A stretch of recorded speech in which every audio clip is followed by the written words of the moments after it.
Welcome to What Really Matters podcast, Everyday Spirituality with Karen Wyatt. I'm glad you're here joining me again today. This is a podcast where I primarily just share my thoughts with you, what I'm thinking now, and they're always spiritual thoughts. These are thoughts that come from my own journey of navigating grief and loss, of spiritual growth and transformation, the things that I'm working on and learning about and what I'm experiencing. And so for the next 30 minutes or so, I will share some thoughts with you of something that came to me recently. And so this will be titled The Hidden Work of Bearing Bad News. And this came from an episode that happened during my medical practice when I was doing family medicine, not during my hospice days, because I did both during my career. Sometimes both at once, sometimes one and then the other, back and forth. But I was both a family medicine doctor and a hospice doctor. So I'm going to talk about what I think is a hidden part of medicine, the emotional and spiritual work that clinicians do when we carry life-altering news before our patients ever hear about it. And so I have a specific story about this.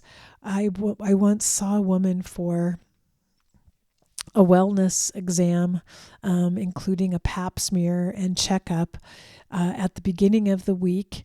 And, it was a routine exam that we did. We chatted together. She told me that her wedding anniversary was coming up that weekend, and she and her husband were going on a wilderness camping trip over the weekend to celebrate their anniversary. And it happened that on Friday before the weekend, I received the pathology report from her pap smear, which showed a likelihood of cervical cancer. And so I received results that I knew were going to change her life. I received results that I knew were going to be upsetting and disruptive and painful and would send her on a trajectory that she wasn't expecting and wasn't prepared for. But I received them on a day when I also knew she was not available. I couldn't give her the results on that day. It was Friday. I knew she'd already left on her wilderness camping trip. She was having a wonderful time celebrating with her husband their wedding anniversary. And so I knew I wouldn't be able to get in touch with her until Monday. And that means that those results that I had just read went with me. I carried them. I kept them safe for her in a way, protected that information, and I carried the pain of that information.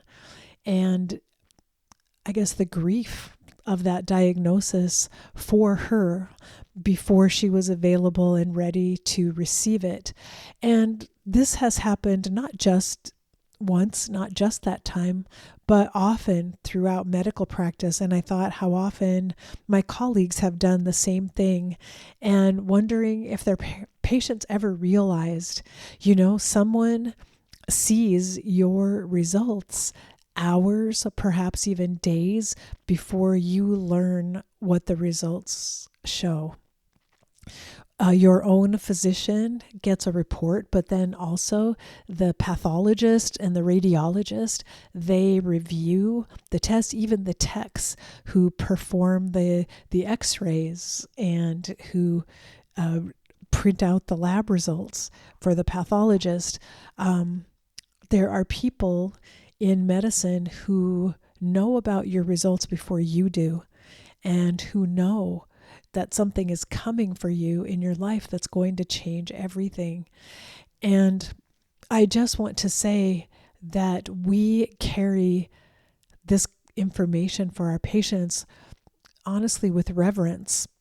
Also, with confidentiality. We keep it, it's secret, it's held within us. There's no one else that we could or would tell it to until you know those results. But sometimes, like in the case of my patient who was camping and not available by phone, sometimes we carry the results for a few days. And I thought that was an important thing to share with you and just to talk about.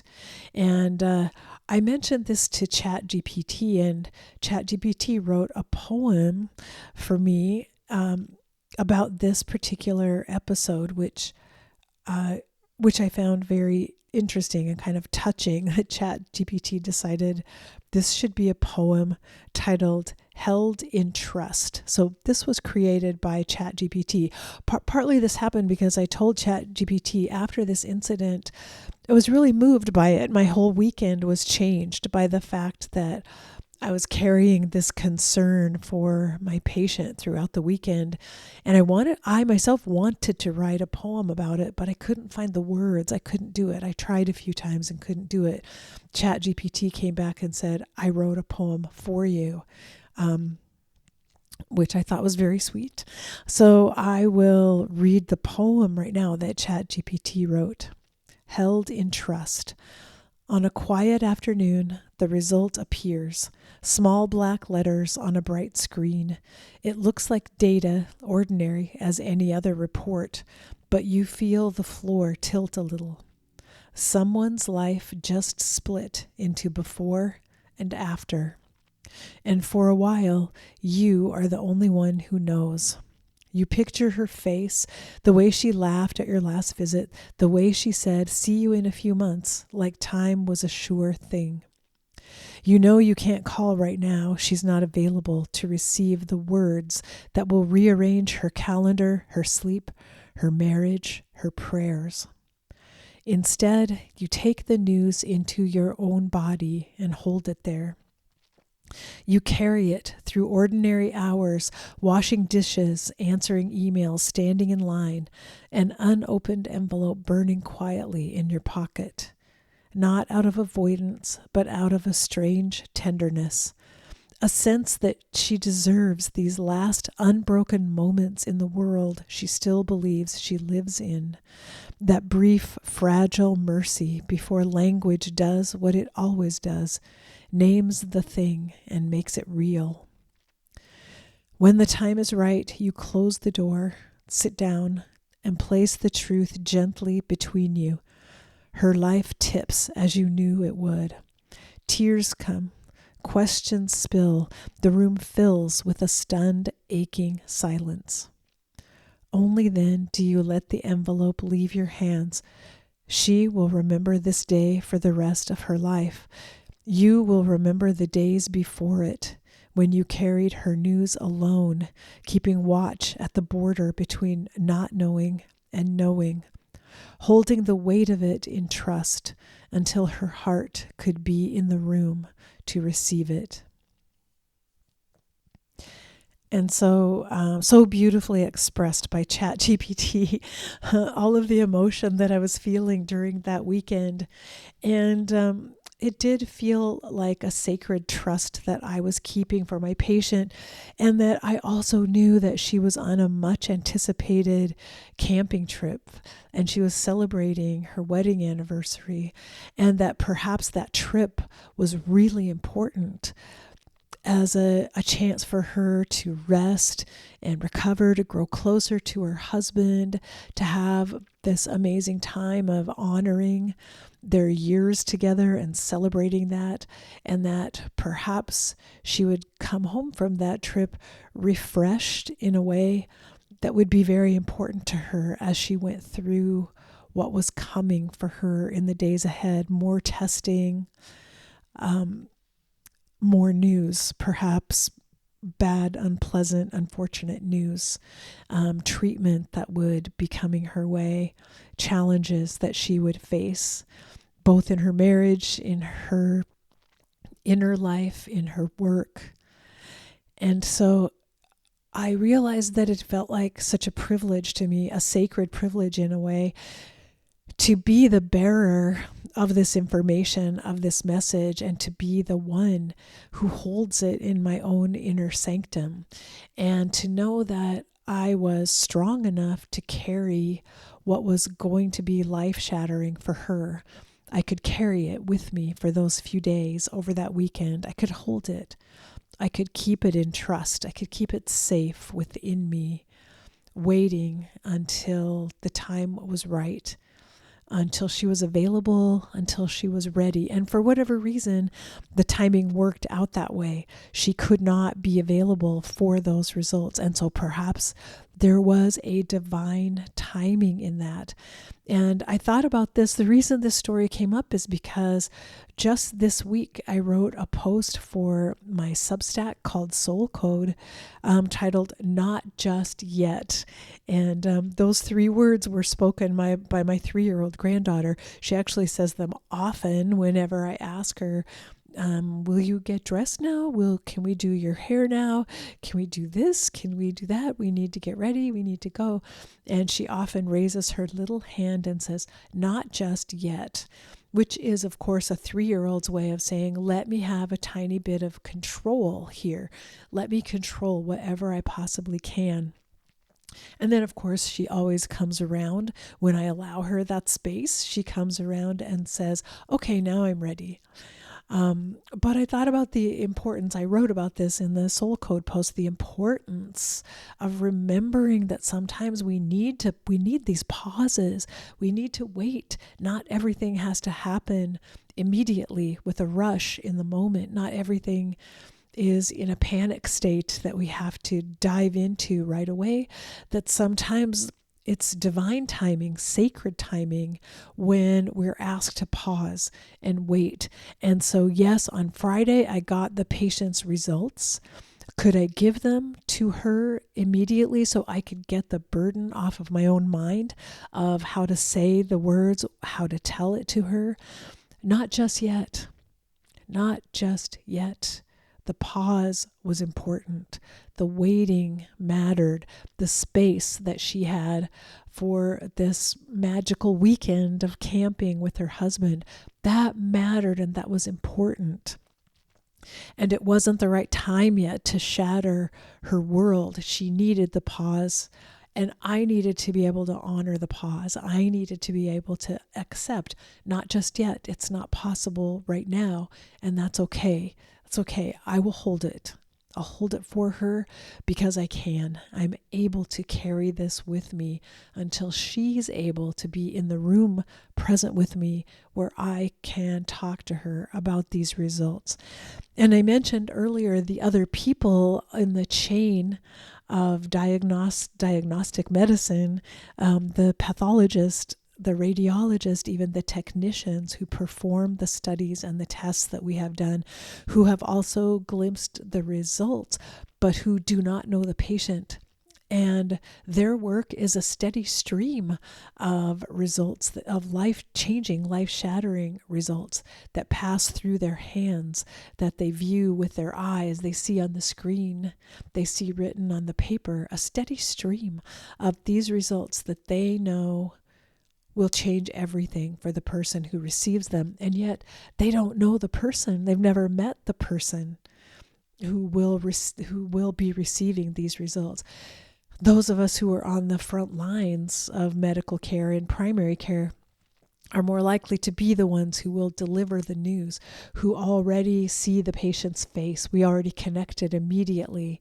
We know the patient's story, their history. We even know their weekend plans sometimes. We know where they are. We know what's happening in their lives after our visits with them. And we have the fuller picture of what this result means. But as I said, our colleagues are part of carrying this as well, because they sometimes see things that might be alarming and shocking to them, that might be challenging for them to hold. They see one result after another all day long. The burden might be heavy for them, and they don't have the human connection. They don't get to be the ones who look the patient in the eye and say, this is what was found. They know that it was found, but they don't know for whom. And that is a different type of burden to carry, a much more silent burden. They will never have the opportunity to talk about it or to share the results or to be part of the planning of what comes next. They are simply passing the information along, and it makes a mark on them. It takes a toll on them over time as they carry this information, never knowing the outcome, never knowing where it goes, how it lands, who it falls upon, what changes come into their lives. So in my work as a primary care doctor, I would often deliver the initial news and report that meant the patient needed to be referred on to a specialist. That's the point at which I might lose some of the contact I had because another doctor now is taking over and moving the patient forward into treatment and further diagnostic testing, that I might be looped in on those results, but no longer the frontline person looking my patient in the eye, talking about it with them, delivering the news. So my news might be the first hearing the patient has of what came to me. Then other doctors and clinicians step in to take over and to further the discussion and the planning and the conversation about what comes next. But the other aspect of it is very often as a primary care doctor, I would get to hear the outcome. I would get to know the follow-up down the road. What happened next and what happened after that? What kind of treatment was decided upon? How effective was it? What is the prognosis for this patient? What other life-changing events are going to occur for them? I would get feedback.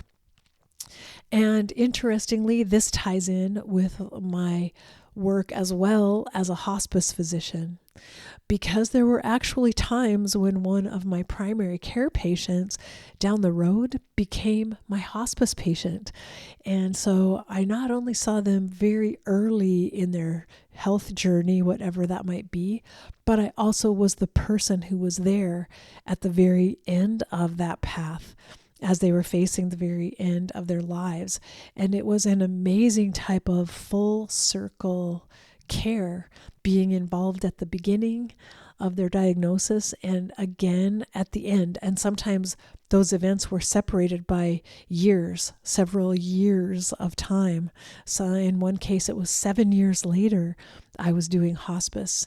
And during that entire 7 years, I hadn't seen the patient again. And yet we came together again at the very end of their lives. And there was an incredible synchronicity in all of that. And it caused me to reflect once again, as I did in the Soul Code post, of the timing of things. There is a timing that we don't always fully understand. Now, for me as a clinician, the day I receive bad news for a patient, ideally, that would be the day I could deliver that news. The patient could be called, asked to come in with a loved one along with them in order to hear the results, because oftentimes the sooner the results are conveyed, the better. Definitely for me, better to not have to carry it with me all weekend and not be able to talk about it or deliver it. But in most cases, better for the patient to know it's her information, it's her story, it's what she will need to deal with from now on. But there are these situations when that timing doesn't work out for whatever reason. And we don't always know why. We don't always know why we're being asked to wait, why we're being asked to carry something a little bit longer, why the universe is saying, not just yet, not right now. This cannot be delivered right now. Just hold it, just carry it, just wait. Be patient, let it sit with you. And so on that particular weekend, as I carried my patient's result in my heart all weekend, I did lots and lots of reflecting on her behalf. I said a lot of prayers. I envisioned her. I sent her love, particularly love and prayers that this weekend camping trip was amazing, was life-changing, was something she would always remember, that would come back and support her as she was going through whatever treatment became necessary for her in the coming days.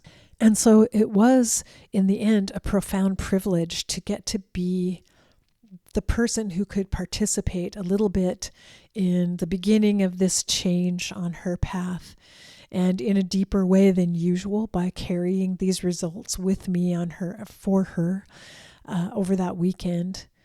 And something that deepened me to realize I might be the patient someday, and there might be someone who carries my results with them, who holds them for me on my behalf as I'm off taking my trip somewhere, or relaxing, or recovering, or growing stronger.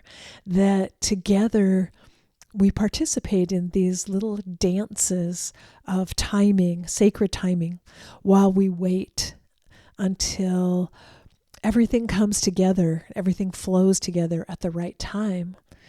And in our hurry up, rush society, to rush ahead with things is not always the right choice. Very often we are being asked to wait.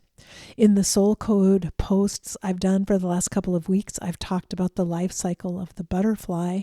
And in this most recent post, about the fact that the last phase for the new butterfly is a period of rest, when the butterfly emerges from the chrysalis but is not yet ready to fly, and sits on the edge, allowing its wings to dry, and also allowing fluid to drain from its body before it's ready to fly. If it tries to fly too soon, its wings could be permanently damaged. Its body could just fall to the ground, where it becomes susceptible to predators, and where most likely the butterfly will die very quickly. And so this capability of being able to pause and wait for the timing to be just right, it's what we observe in the butterfly's life cycle, and what we know to be true throughout the universe, throughout our own lives. There is value in waiting and holding and carrying things for just the right timing to happen. And we ourselves do not always know what that timing is. We are not really the authors of the timing. The timing is something kind of built into this sacred fabric of life that we're living through, that we're weaving together. So when there is a delay, when we're being asked to wait, it is perhaps this divine synchronization of events. Perhaps the pause is so that something else can happen first, something else can take place. Other things can flow together and come together to make the outcome of whatever it is we're planning be the best possible outcome. And so I just wanted to give out that reminder of remembering to sometimes say, not just yet. The timing is not right now, at this moment, for this to happen. And I will sit with it. I will wait with it. I will carry it. I won't rush. I won't get upset. I won't be mad that a delay has happened. I will receive it and accept it as something that perhaps is beyond me. I don't clearly know why there's a delay right now, why I'm being asked to wait, and why this pause is happening. But I will accept it, because I understand that sometimes there's a divine timing in waiting for something, in saying not just yet. And remember that those 3 words came from the mouth of a 3-year-old. Sometimes our most profound lessons are actually being taught by the littlest among us, the little vulnerable ones who are still growing and just barely learning, and just barely having inklings of what life and the world are about. But those 3 words, not just yet, that's really a powerful and wise statement that I'm going to remember to say and to hold on to. And I encourage you to put that little phrase into your lexicon as well. And remember that it's okay if it's not right just yet. Let yourself take a deep breath and pause and wait until the timing becomes perfect. And when it does, you will know it. You will feel it inside of you. Now it's time. It's okay now. So that is what I wanted to share with you, along with that lovely poem, Held in Trust, from ChatGPT. And I hope it's helpful to you in some way as you're moving through your life in this hurried up, rushed, forced pace that we all seem to be living right now, and that you'll remember to stop and pause, take a little rest, take a break, let your wings dry, wait until you're fully ready before you try to fly and before you launch whatever the next thing is that you're bringing into the world. Thanks so much for joining me for another What Really Matters moment. And I'll be back next week with something else to share. Who knows what it will be? I'm just going to wait and see what comes up next week. And I'll talk to you then. Remember, we're here for love and also for grief. So face your fear. Be ready for whatever life brings your way. And love each and every moment that you have a chance to be here. Bye-bye.